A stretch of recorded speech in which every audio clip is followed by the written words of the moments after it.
बदलापूर अत्याचार प्रकरणी गुन्हे शाखेच्या टीमकडून आदर्श शाळेची पाहणी, सलग 2 दिवस गुन्हे शाखेच्या टीमकडून चौकशी, शाळेमधील सीसीटीव्ही तपासण्याचंही काम, प्रशासक म्हणून नेमलेले अधिकारी सुद्धा शाळेमध्ये दाखल.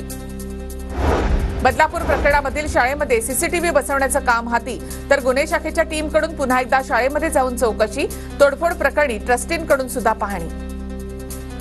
बदलापूर प्रकरणामधील शाळेवर पोक्सो अंतर्गत गुन्हा दाखल, मुलींच्या शौचालयामध्ये पुरुष कर्मचारी ठेवल्यामुळे शाळेवर देखील कारवाई. बदलापूर अत्याचार प्रकरणी राष्ट्रीय बाल अधिकार संरक्षण आयोगाकडून चौकशी, आयोगाच्या अध्यक्षा रुपाली बॅनर्जी यांच्याकडून मुख्याध्यापिका, शिक्षिका, शिक्षण विभागाचे अधिकारी यांची 6 तास चौकशी.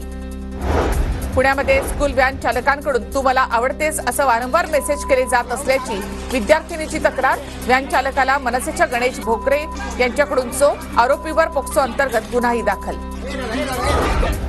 राज्यामध्ये महिलांवरील अत्याचारांच्या घटनांमध्ये वाढ, राज्यामध्ये शक्ती कायद्याची लवकरच अंमलबजावणी करा, आमदार प्रताप सरनाईक यांचं राष्ट्रपती द्रौपदी मुर्मू यांना पत्र. मेहबूब शेख यांनी एका महिलेवर अत्याचार केला, बारामतीच्या मोठ्या ताईंनी साधा FIR पण केला नाही, भाजपच्या चित्रा वाघ यांचा निशाणा. माझ्यावर खोटे आरोप करण्यात आले, सुपारीबाज महिलेनं आरोप सिद्ध करावेत, मेहबूब शेख यांचं आव्हान. शेख यांनी चित्रा वाघ यांच्यावर अपशब्दही वापरला.